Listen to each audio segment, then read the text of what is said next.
Hey everybody, welcome to Behind the Bar. I'm your host, Danny Johnson, where of course we interview your favorite dry bar comedians. Joining me today, the wonderfully talented Cathy Ladman, whose special, what is it? I Have No One to Blame But Myself. Yes. Is out now. The clips are hilarious. I watched the whole special yesterday. Really well done. Thank But you. of course, Curb Your Enthusiasm. What haven't you been on? Tonight Show 9 times. 10 times actually, but Okay. I have been there's a lot I haven't been on. There's plenty I haven't been on. Yeah, Mad Men, right? I was on Mad Men. I got I never got to do Letterman, which I always wanted to do that show and I never got to do it.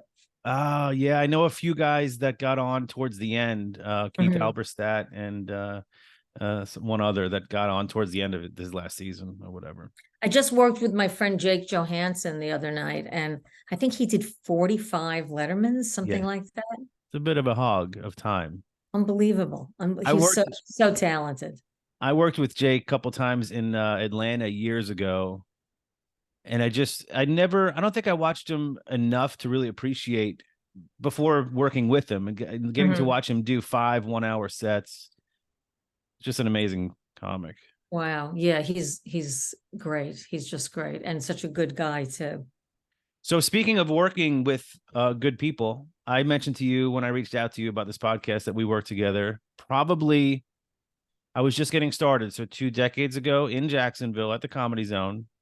I was a house MC, so I think at the time, Was this in a hotel? yeah, inside the Ramada Inn. Yes. I think it was more than I think it was more than 20. Well, how long have you been doing I think I stand-up? started being an MC there in 2000.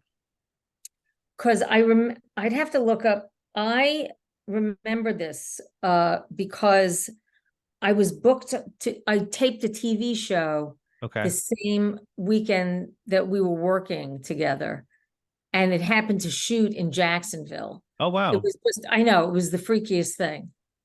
I remember, so I have back then, and I still do sometimes now. I'm in my office. I have headshots of those I've worked with, and I ask them to sign it or whatever. But I was just starting out Mhm. as an MC. I was, maybe had 15 minutes of material. So I remember doing my set, and I was super excited to work with you. I'd seen you before, and I was like, "This is gonna be great." And I didn't. Little did I know you came in after my set. So I come back out, and I'm like, "Hey, nice to meet you. What did you think?" And you're like, "Oh, I didn't catch it. You did later on in the week, but that night, right?" So at the end of the week, when I had you sign my headshot, which is now hanging next to Bob Saget and Bob Nelson, Oh, oh, I know Bob. I worked. Yeah, we can go on and I on about know. Bob. I know. I loved Bob. Yeah, you wrote. Always watch the opener, Cathy Ladman. Well, I do always watch the whole show, and I don't know why I got down late that night, but Yeah, no, it was fine. It was so weird of me anyway to be the first night before meeting you. Hi, I'm Danny. What'd you think of my? You think of my well, set? it's a good idea to watch the whole show though, because you want to know what the entire audience experience is. Yeah, yeah. I have to do that now. Well, I get to be a little bit more selective now with who opens. For me, I do a lot of private Mhm. shows. I work clean. But yeah, I want to make sure the topics are not. It's just not 90 minutes of the same stuff. If my Yeah, opener you is don't like, want to overlap, certainly. I mean, there is, there are topics that a lot of people cover, and you don't yeah, certainly don't want it to have the same take on it.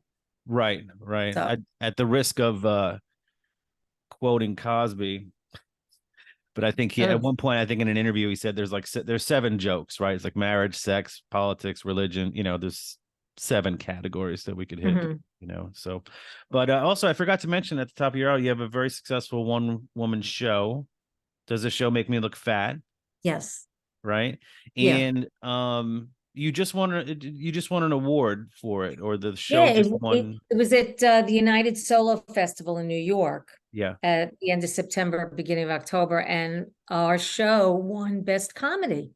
that's great. Congratulations. Yeah, thank you so much. It was really exciting. Thanks a lot. Yeah, yeah. I first of all, I missed the New York, the New York accent. You're from there, from New York, right? Oh yeah, I was great. I was raised in Queens. Yeah, I was born in Queens, raised in Long Island, Where? in Suffolk County, in East Islip. Oh, wow. My dad owned a bowling alley in Massapequa Park. That's where my family grew up. So my grandmother, Massapequa, North Massapequa, Farmingdale, high school right around the corner from their house, and they're all pretty much still up there. Patchogue and some in the Well, they North would know Fork. my dad's bowling alley. I'm sure it's not there anymore, but it was called 300 Bowl. Oh wow! It's right on Sunrise Didn't Highway. Seinfeld's dad have a sign shop in Yes, Massapequa? Cal and my dad knew each other. Cal Seinfeld had a sign business called Seinfeld's Signs. Yeah, And Jerry grew up in Massapequa, but my dad's bowling alley was in Massapequa Park. So yeah. it's right next door to each other. I have the same friend since I was 12 or 13, and we're trying to coordinate a get together. But every time I get on a group call with them, I come back with the New York, and my girlfriend's like, Did you talk to somebody from New York recently?" How I'm like, "What's it to you, huh?" how long have you been living in Florida? So, since '98, I Oh, did. a long time. Yo, yeah, yeah. So, probably, I guess half and half, right? So, I did SUNY Farmingdale after I graduated from East Islip High School for a Mhm. couple of years on a. I don't want to brag on a partial bowling scholarship. Did you really? Yeah, Oh my God, you should definitely know my dad's bowling alley. I Oh my know. God. I tease my girlfriend all the time to refer to me as a collegiate athlete, Danny Johnson, because I did get a letter for bowling, but I was cutting class. I was cutting class at Farmingdale, bowling in their bowling alley underneath one of the halls, and the bowling team was practicing 3 lanes over, and the coach came over, is like, "Do you go here?" I'm like, "Yeah, I'm supposed to be in a class right now." And he's like, "I have some scholarship money. Do you want to be on the team?" I was like, "Sure." It wasn't a lot, right? It was a little, but I was like, "Sure." But what did you need? I went to a SUNY school also. They were like, it was like nothing to go there. Yeah, yeah. But then I decided to, once I finished Farmingdale, it was a 2-year school at the time. I decided to go into massive amounts of debt and transferred to University of South Florida in Tampa. Ah, okay. And by the time I was done, my family had moved from Long Island to Jacksonville. My dad Oh, worked for Grumman, Northrop Grumman. oh.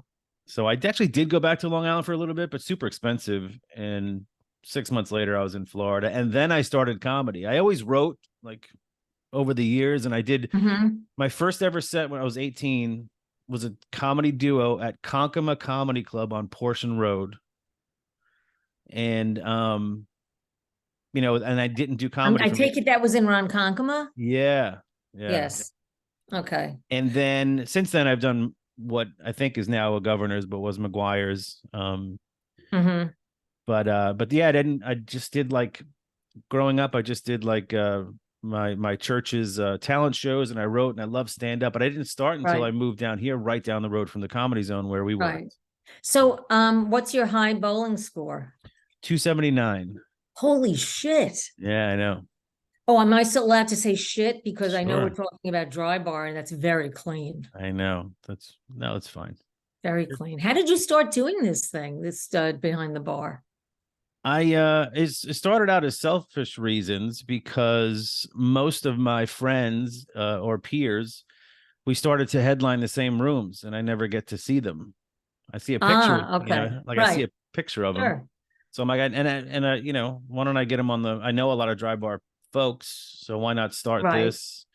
Um, I loved. There's nothing more than I love, than talking to comics and about comedy. So, um, Yeah. I'd love to do, and meet new people. So it started out a little easier to book folks, because I kind of know a dozen or so Sure. dry bar folks, and then after a while, it's you know, a Right. double and triple book for those that cancel or whatnot. Right. But well, on to your special. So Yes. Okay. when I watch a special, which I try not to do other than this dry bar because of my guests, but I watch just a select few specials because I don't want to pick up cadences, ideas, jokes. Hmm. I have that fear 3 years down the road, I'm gonna Hmm. think something's my idea. And I always start to write down jokes I wish I had or I wish I thought of. And I just Hmm. stopped making a list watching your special because there were so many great jokes. Thanks. Um, Starting with the corduroy on the bedspread. The pill caddy. Here's what I want to ask you about the pill caddy bit. Hmm. It's obviously beautifully written and delivered, but I'm very curious of people's writing style. So did you, I'm sure that happened, right? You said to your friend, that's a nice pill Oh, caddy. yeah. Yeah. I said, boy, that's a nice pill caddy. Yeah. Yeah. And then do Yeah. you go, do you set aside time every day to write? Do you, No, I don't. no? I don't. I wish I did, but my life is, it's so, I'm doing so many things Yeah.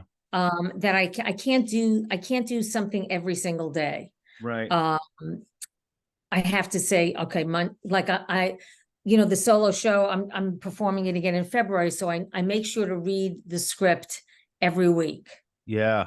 and I read like 20 pages. It's about a 60, when it's in Word, it's about 61 pages. So I Wow. split it into three, and I read about 20 pages 3 days a week. So I Okay. get through the script once each week. So then I want to work on stand-up. Then I have to do some editing. Right. Then I have to do an audition that comes through. Then, it's like, it's always something. And Yeah. Of then there's other stuff in my life, like I want to course. exercise, um, um, and etc. Yeah. Do you write every day? No, Don't but show me up, Danny. I've no, I don't. I've been trying to get better. I tried stream of conscious writing where you wake up and immediately just write. And I've Yes. gotten a few good bits about that. I would never let somebody read it because it really is a psychopath's Oh yeah. I mean, diary. nobody writes that to be read. I just shredded a notebook of morning stream of consciousness. Wow. Well, I got, it's weird what comes out It of my is head. weird. It is weird how the Yeah. mind works. My girlfriend has stopped asking me what am I thinking, like if we're out and I'm just kind of dazed, looking off or whatever, and I'm, Mhm. I because it's nothing important and I'm just trying to find funny somewhere. Right. But the pill caddy joke doesn't. So that sometimes you think of the punchline and then you write backwards. This one feels like you kind of, oh, this is a nice pill caddy, and then that just sparks the idea to move forward with the writing. Is that Right. And my friend gave me the final line about the hiring a caddy, because then, I mean, I was just going like, the hierarchy of pill caddies. I was just kind of going through it. And she gave me that idea, and I thought, oh, that's great. right? Then you got to hire a caddy to Yes, to hand you pills all day. right. And then I added until you pass out and die, because death is a theme with me, it seems. Yeah, I think as we get older, you think Maybe about so, it more. yeah. Yeah, I think some But people get more. even when I was younger, I think Yeah. I was a little preoccupied with it. Yeah. Is that a New York thing? Do you think I don't know. everything's my mother? First of all, my mom come from an Irish Swedish family, Hmm. but my mother thinks she's Italian and Jewish. She just talks like it, acts like it. Uh-huh. Everything's the worst case scenario. There's a Right. ton of the new hour Yes, that it's not very Scandinavian. right. Although Scandinavians, I mean, I was married to a Swedish man for 25 years, and not the sunniest disposition. Right. Yeah. My great grand Not. so the one of the lines in my act is my great grandfather migrated from Sweden. His name was Gustav Johansson. And he got to Ellis Island. He's like, I am Gustav Johansson. They're like, all right, Gus Johnson, have a seat right over there. So Johansson became Johnson. But everything with my mother is worst case scenario. If Right. you can't hear me on the phone, she's like, is that yelling and are you stuck somewhere? Is it? You just relax. Right. Right. The pill caddy, I love this is one of my faves. Even though because you adopted, you have a 19 Yes. 19-year-old. We didn't adopt a She's 19. 20. Yeah, she's 20 now. Right. Right. Even though I adopted, I got the epidural. It's such a great line. Well, I don't like being left out. I want to get my due. I see that in a sitcom or a sketch, that situation where you go in for the epidural. That's a funny thought. I thought it was funny too.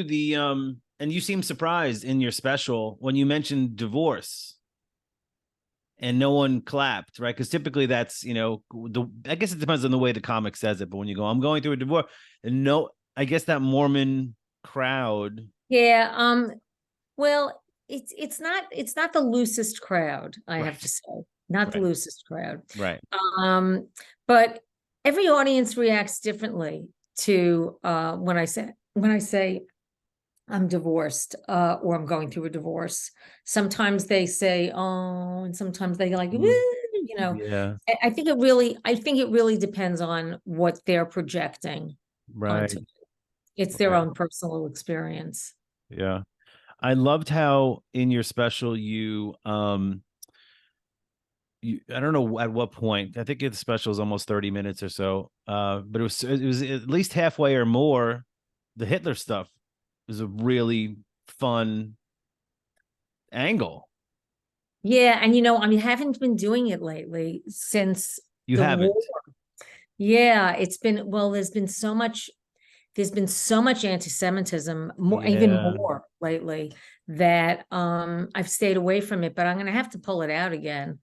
Because I don't want to, I love that bit. I really Yeah. love that bit. Um, and um, and it's funny, it's a different take on it.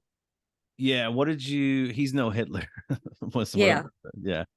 He's all I right. mean, no matter what, that always gets a laugh. I'll tell you what doesn't get a laugh all the time is when I say, when I talk about my husband and me arguing, and I say, I always, and they always start the same way. I'll say things like, "Oh, we're not communicating enough," and he'll say things like, "The Holocaust never happened." Yeah.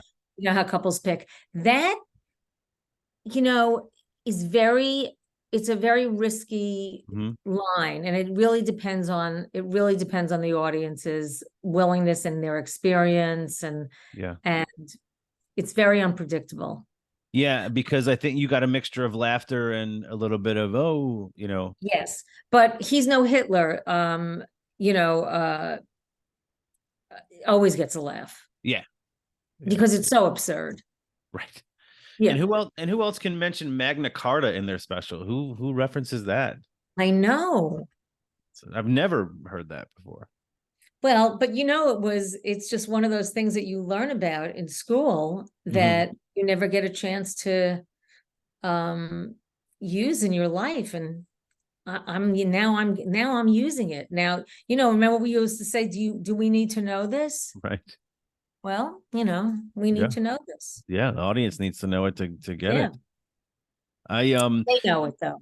Yeah, oh, of course. When Yeah. you've done obviously specials before, you've done stand up for many, many years. How did you go about deciding what to put in this special? Just sort of what's in your current set or Well, I just wanted to go with I think it was about 25 minutes long. Mhm. And I just wanted to go with what was strongest and my favorite things to perform. Yeah. Because if it's your Uh, favorite, you that shows in your performance too. Right. yeah. So I get Yeah. And I wasn't going to do anything maybe there were some things that were newer than other things, but I wasn't doing it was not like doing a late night set where everything was brand new. yeah, yeah. How nerve-wracking is that to do a late? You've done a lot of late night sets. How I have to say that I really like doing it. it's 5 minutes, right? Or six or It's fun. It's like 4.5 to 5 minutes. okay. Like they used to have to do 7 minutes, like Mhm. way back. This is Wow, before I was doing it, and that's a lot of material. for sure. David Brenner did 150 Tonight shows, and they were 150. long. I mean, they were like 7 minute sets. So that's a lot of material. I've only done 10 on the Tonight Show. Right. So that's about, it's under an hour's, it's under an hour. I mean, considering that I would Yeah. go to the couch and then burn through some more material there, I probably did about an hour's worth of material on the Tonight Show. Yeah. And then from what I understand from some others that have done it, there's sometimes an arduous process of going through them editing it. You have to present your set to the Yeah, I show, think, right? every production does it differently. The last one I did, which is Jimmy Fallon's Tonight Show, Right. they wanted me to type out a transcript, Right. and they had seen a tape, the producer liked my tape, and he said he wanted me to do it. I mean, I hadn't done a Tonight Show since the 90s. Right, right. And I was doing them with fairly rapid succession back when I was doing it.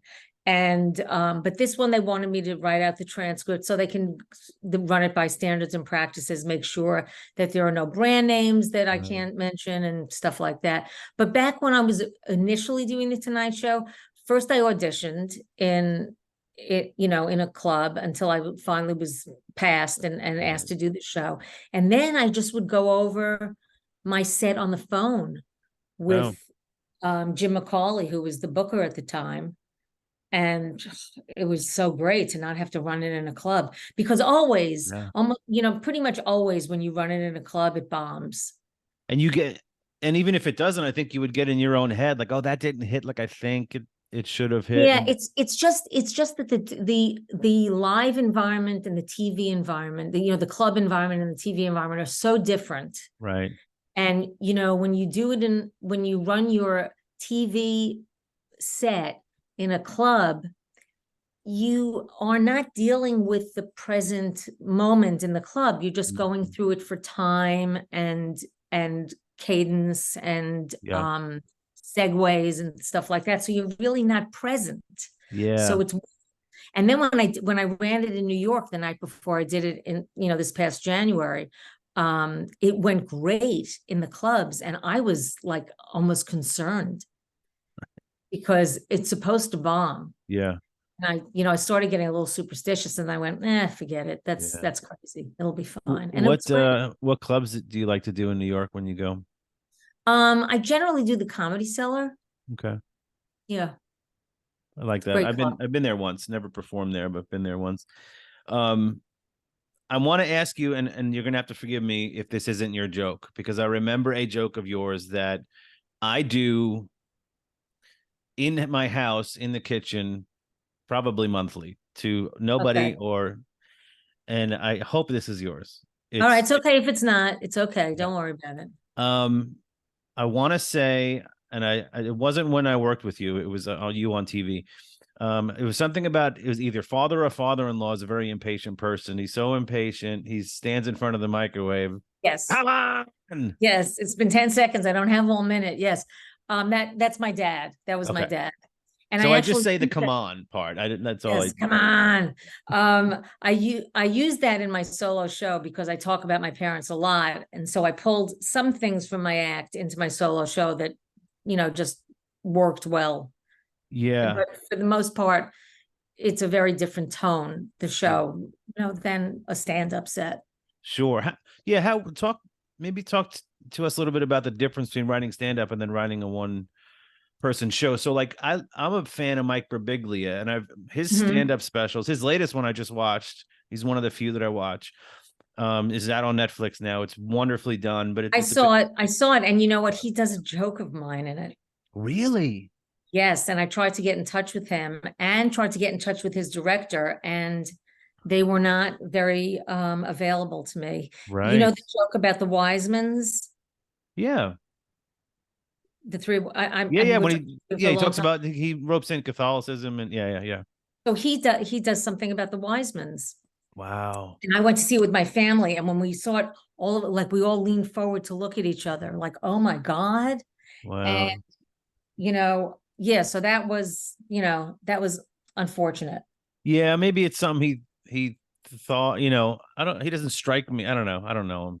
Oh, I'm sure he didn't steal it, but he should know. And he should understand that happens. And I would want to know that if I was doing something of somebody else's. So anyway, so you were asking me about the difference between writing a stand-up set and then you go to write out. My show is about my eating disorder. It's about recovering from anorexia. Okay. So it's not anything that I think lends itself well to a comedy club. It's definitely a theater piece. Right. There's a lot of it that's pretty intense, but there's also a lot of it that's really funny. Right. But the intense stuff and the rhythm of it does not belong in a comedy club. Right. And a lot of the subject matter is very hard to tackle in a comedy Yeah. club. And you have the liberty a little bit more to tell stories, longer Yes. stories that have a point, Yes, and you don't have to worry about getting so many laughs per minute, and I mean, because that's not the point of it.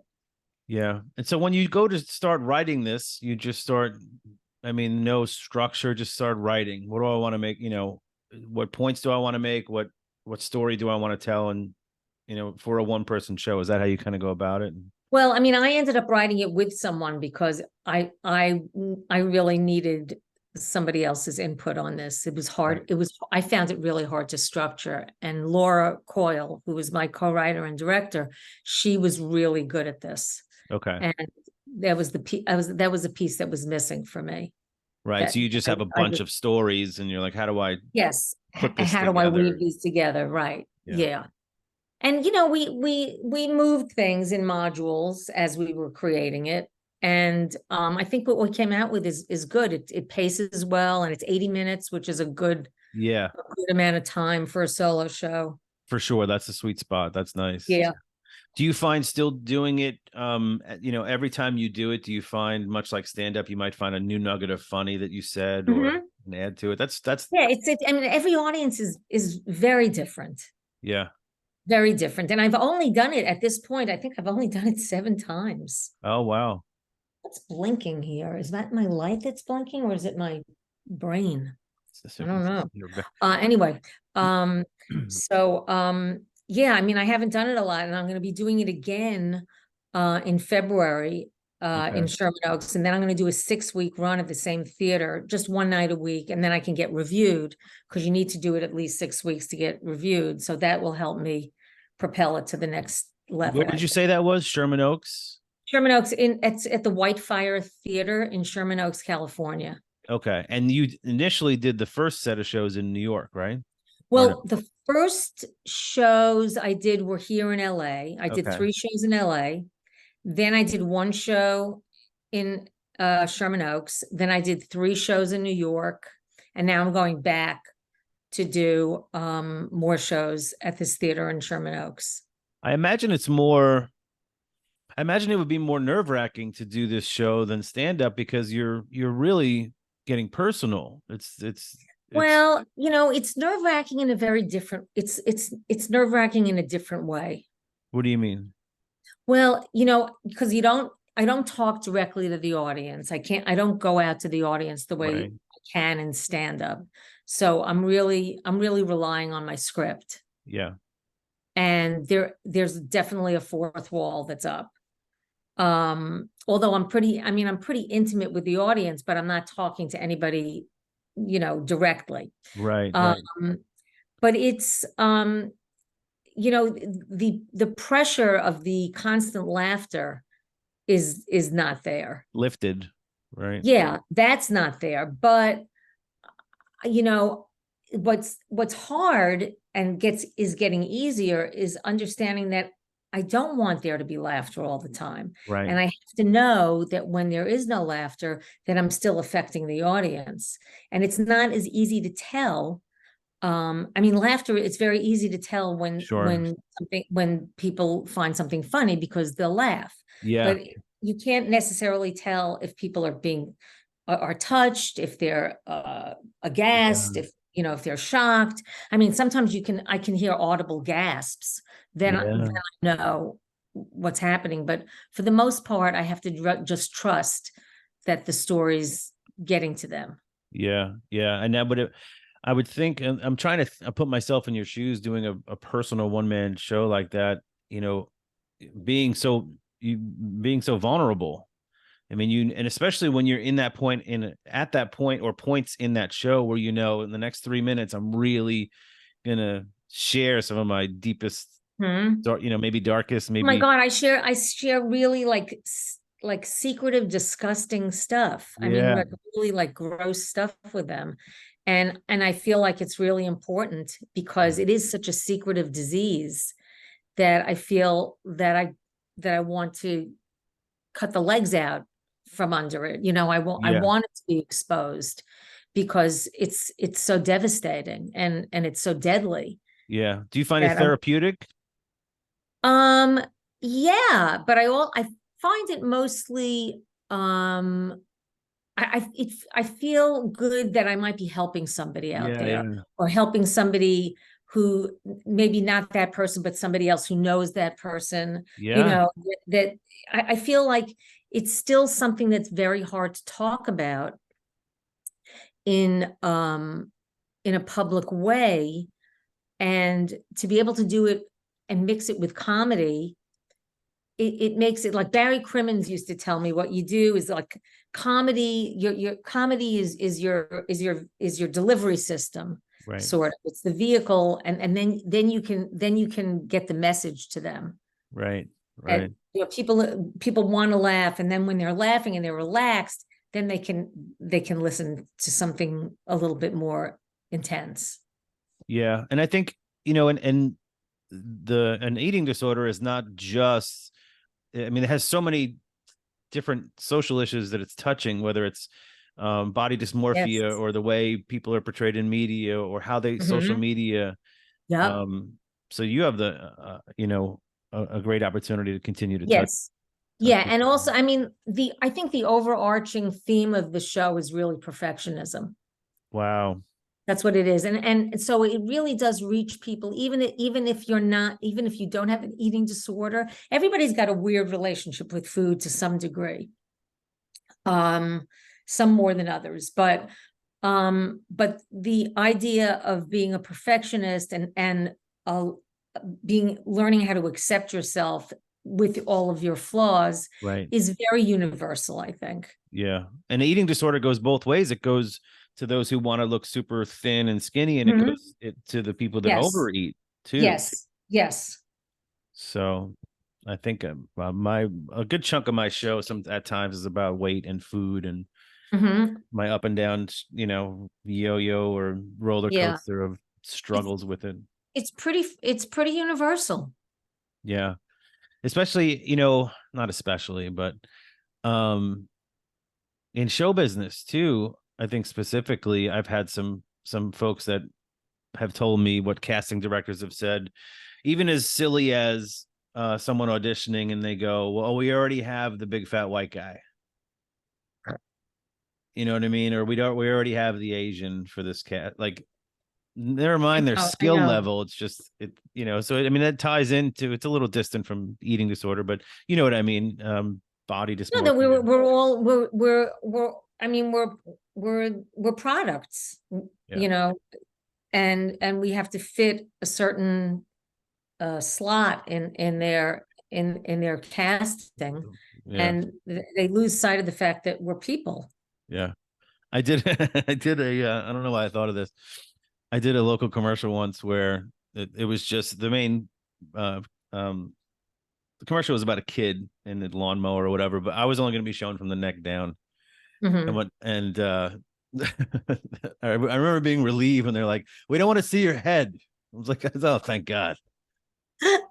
No pressure. I can just stand there like an idiot. And then Well, I I was mean, if you get paid the same, and then you don't get oversaturated. Your face, you save your face for some other commercial. right, right. Yeah, the local commercial market is very interesting. Have you done a Mhm. pest control commercial in the last 12 months?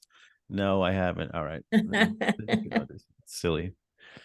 Well, look, I don't want to keep you much longer. It's been a pleasure. Oh, it's great And talking to you. Thank you so much. yeah, And I wish. it's been great. It's also, I want to say, it's been really great reaching a new audience with the Dry Bar special. Yes. Do you go into the comments or no Yeah, on social media? Yeah, I do too. yeah. Yeah. I mean, my friend told me that they were really nice. I used to have this line that I I I I said that when Anne Frank said that, deep down, I think that most people, how did it say? Deep down, I think that most people are good at heart. I think that when Anne Frank said that, she had her YouTube comments turned off, Right. because people can be really cruel, Oh, I know. I've really dealt with cruel. a few. I've dealt with a few. Of course, there's hundreds and hundreds of great comments, and then there's the one. I had one about my weight actually, which I kind of went back and forth with somebody. In my act, I talk about how I used to weigh 290 pounds, Oh, wow. and now I just go up and down. I've lost, up and down with the weight, but much thinner. And somebody put as a comment, used to, and I was like, ugh, all right. So luckily the fans jumped in, but then I try to just stay positive and kind of laugh, and hopefully you enjoy the next Mhm. comic. But who has these people have the time to do that and the I know. inclination? It's just, and also, doing it online is just, it's so cowardly. Yeah. It's so cowardly. They're anonymous, and Mhm. I mean, for all intents and purposes, they're anonymous. And it's just so cruel. Yeah. I wish we could talk about. You were touched when I mentioned Saget. I wish we had time to talk about. I could talk about my many times working with him He and how was wonderful. sweet he I loved was. him. He sent me an I loved email. He was doing a Florida tour. It was just a couple 6, 7 months before he He passed. died. But Yeah. I'd worked with him at the Florida Theater here in Jacksonville, and then at the Comedy Zone twice before. Hmm. And you know how, I don't know if this is a thing for you or not. Maybe when you were starting out, I always remember when I make the headliner or any other comic that I admire laugh. Oh God, it's huge. I Yeah. remember making Albert Brooks laugh. It was like, Oh oh my my God. God, Oh holy shit, that was yeah. exciting. Yeah. I made Saget laugh in his dressing room. His was obviously much larger than mine. And his had a Hmm. shower, and he's just talking, and he had a little bit of pause in conversation. I go, you mind if I shower real quick? And he lost it. It was just so bizarre. I'm already in a suit. He's in his, we're already ready for the show. I'm like, you mind if I hop in the shower a little bit? And just that laugh, I just remember it was wonderful. It's pretty validating. Yeah, Yeah. All right. that's Sorry. great. I could talk to you forever. It was great So to talk, Danny. yeah, it was great to talk to you and see you Really again. nice. And I'm gonna blow up your headshot even larger now that we've talked, and Oh, okay. make it a All whole right. wall. All right. Fantastic, I think. So thanks. So I'll uh this will be published this week. So hopefully go out and check your one woman show. Everybody should watch the Dry Bar special, share it, like it, comment. Yes, please. Yeah. It was a pleasure. Thanks, Kathy. Great to talk to you.